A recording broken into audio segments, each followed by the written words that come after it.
Restored marriage testimony. I am surprised at the courage I had. Briona, how did your restoration actually begin? I discovered RMI in February 2016 as I was searching the internet, looking for testimonies of relationships and marriages restored by God.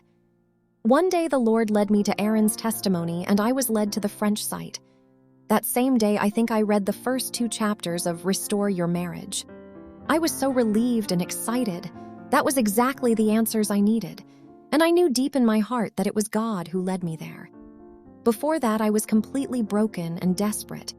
I had broken up with my boyfriend after almost 2 years of the relationship. I was so ignorant, such a fool, and so proud. I wanted to have my way, and I was contentious. Everything was running so well at the beginning, but then the gap between my boyfriend and I got bigger with time. I didn't want to lose him, so I started pursuing him with my love. I focused my intentions and thoughts on him. The more I tried to please him and to be close to him, the more I made him angry.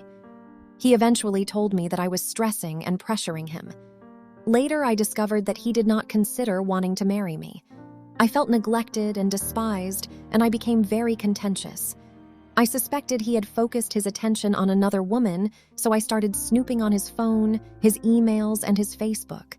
I found out that he had always been in contact with his ex-girlfriend, that they were again very close, and that he had even sent money to her. We were living in a foreign country, and I eventually had to go back to our home country. Out of jealousy and pride, I decided that I should be the one breaking up. Though I was very irritated with my ex, I knew I had messed up a big time, but I didn't know how to fix things. I suffered and cried a lot for months. That's when I turned to the Lord. I told him that despite all that was happening, I could feel in my heart that it was not over between my ex and I, that I had tried everything I could, but I had failed. I told him that I knew I had reached my limits, but what was impossible to me was possible to him. How did God change your situation, Briona, as you sought him wholeheartedly? As I sought the Lord wholeheartedly, he convinced me of my sins. I had always labeled myself as Christian, but I discovered later that I was just religious. I knew very well that having a boyfriend and living with a man without being married was a sin. I tried to convince myself that it was not that bad, and I was somehow comforted since nobody I knew condemned my lifestyle. Nevertheless, I was never really happy in my relationship because of my inner conviction. I was living in sin, but I didn't want to stop the relationship as I was hoping it would lead to marriage. I created a huge gap between the Lord and me. I was not able to pray, to pour my heart to the Lord. The result was that I stopped trying to please the Lord, and I instead focused on pleasing a man. The Lord showed while reading the RYM and Wise Woman books that I was a true Pharisee, always pointing at others' sins and ignoring or minimizing mine. Concerning the relationship I cherished so much, I was now able to see where exactly I went wrong. The Lord also taught, is still teaching, me humility through various trials.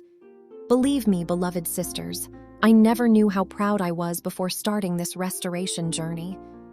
Finally, the Lord convinced me that it was Him that I needed to be restored, that I should seek Him first. Dear sisters, it's not very easy because many times I get distracted by my circumstances. But I can assure you that each time I fully focus my attention on the Lord, I witness Him fighting and winning my battles. What principles, from God's Word or through our resources, Briona, did the Lord teach you during this trial? The first truth the Lord revealed to me was His great love. His love and forgiveness healed and literally saved my life. His love is unconditional. He did not wait for me to become a perfect person to love me. The second principle I've learned is that I can win people without a word. I didn't have to say what I think. There is no need to protect and defend myself by arguing with anyone. I should go with my concerns to Him. Only He is able to put compassion, understanding, or love in someone's heart. The third principle is tithing. I have always tithed since my first salary, but I didn't know I had to give to the Lord first. I also didn't know that I was to tithe in my storehouse. I used to tithe where I would see a need. What were the most difficult times that God helped you through, Briona? God helped and is helping me a lot through my loneliness. It's been almost 2 years that I have been living alone. I know, even if I sometimes complain, that He is my faithful companion. Loneliness has never worn me down to the point where I will desperately look for a man to fill an emotional void. I used to cry to Him at times, begging Him to make a way so that I will at least live with a family member. He consoled me, and I am still living alone. And oh, how I needed to be with God and myself. The Lord made me look at myself in the mirror during this time. I needed healing. Yes, I badly needed to be restored. I wanted Him to restore me to a boyfriend, but I didn't know how broken I was inside. I had experienced trauma in my childhood, and I did not know how affected I was. I did not know how much my character was influenced by these abuses. I had no idea how much of my personality traits were anything but normal. My soul needed healing. I experienced moments of deep depression, discouragement, sadness, anxiety, and unexplained fear. But the Lord has always been by my side. He taught me that no other presence except His could free me from those demonic feelings. Briona, what was the turning point of your restoration? The turning point of my restoration was when the Lord began slowly but surely to open my eyes to the reality of my situation. The Lord kept speaking to my heart and repeating to me, "You are not married to this man." It may sound silly to you, but it was a revelation to me. I felt like I had scales falling from my eyes, as if I had lived in darkness for a long time. I declared with my mouth that I was single. Each time I filled in official documents or even my journal at the end of each lesson, I checked the box reserved for single people. But my heart lived another reality. My soul was deeply attached to this man. The truth is that I would not have sought God's help if I saw what I had experienced with my ex as a harmless adventure, like a story I could draw a line on. I was living like a woman waiting for the return of her husband. Tell us how your restoration finally happened, Briona? Now that I knew how wrong I was in my relationship with my ex, the Lord began to show me how much I had idealized my ex. He helped me name character traits from my ex that I didn't see when we were dating. Whenever my ex contacted me, I suffered terribly because I felt that he had not changed his attitude towards me. The worst part was feeling that he dangled a carrot before me and that he expected me to chase him.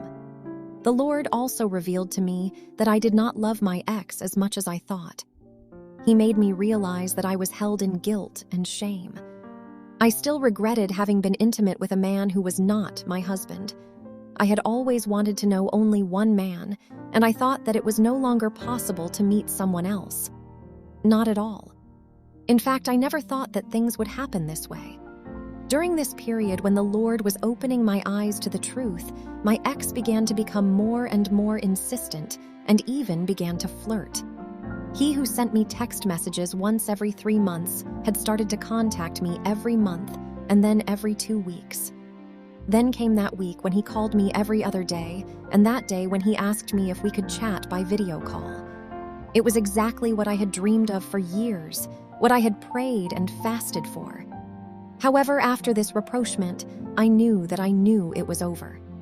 Even today, as I write my testimony, I am surprised at the courage I had to block his number so that I would no longer receive his calls and also delete photos of him that I still had. After that, I literally felt a weight leave me. I felt after that the Lord had freed me from all impurity. The most wonderful thing is that I felt that from now on I could love God with a whole heart. I had long dreamed of the day when I would write my testimony of restoration. When I arrived at this ministry, there was no testimony from a single woman.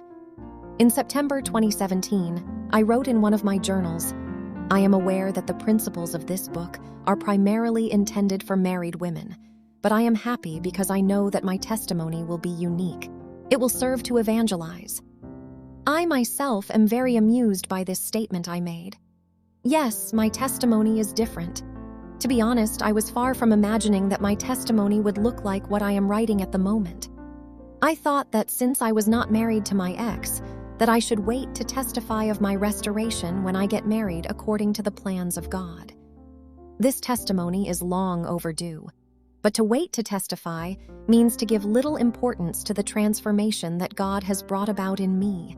I'm restored, hallelujah, restored to my Heavenly Father who teaches me to see myself as He sees me. Today, I am more and more aware of my identity and my value in the Lord. I am engaged to Christ, who paid a great price for my dowry. God loves me, and I have a price in His eyes. Today, I don't just want a wedding. I want a marriage that glorifies God in the eyes of all who know my story. And this marriage will be the subject of another testimony. Would you recommend any of our resources in particular that helped you, Briona? The book, How God Can and Will Restore Your Marriage, is simply a blessing. You may wonder how I can say it when I have not married my ex, but the Word says that God speaks sometimes in one way, sometimes in another. So yes, He spoke to the single woman that I am by this book. He used it to remind me with delicacy but firmness that He was my first love. He used this book to teach me about His will concerning marriage. He used it to change my heart and prepare for the wedding He planned for me. Do you have favorite Bible verses that you would like to pass on to women reading your testimonies? Promises that He gave you, Briona. For Zion's sake I will not keep silent, and for Jerusalem's sake I will not keep quiet, until her righteousness goes forth like brightness, and her salvation like a torch that is burning. The nations will see your righteousness, and all kings your glory, and you will be called by a new name which the mouth of the Lord will designate. On your walls, O Jerusalem, I have appointed watchmen. All day and all night they will never keep silent. You who remind the Lord, take no rest for yourselves, and give Him no rest until He establishes and makes Jerusalem a praise in the earth. 3. Behold, the Lord has proclaimed to the end of the earth, say to the daughter of Zion, Lo, your salvation comes. Behold, His reward is with Him, and His recompense before Him. 4. Would you be interested in helping encourage other women, Briona? Yes. Either way, Briona, what kind of encouragement would you like to leave women with in conclusion? The most important in this walk is to listen to the Lord, to seek Him in relation to our own situation. I know from experience that it is not the most obvious thing. It is sometimes very frustrating to see that things do not happen for us as for others. Above all, remember that God led you to this ministry because He has something special for you. This ministry is a ministry of restoration, so be sure that you will be restored. God bless you.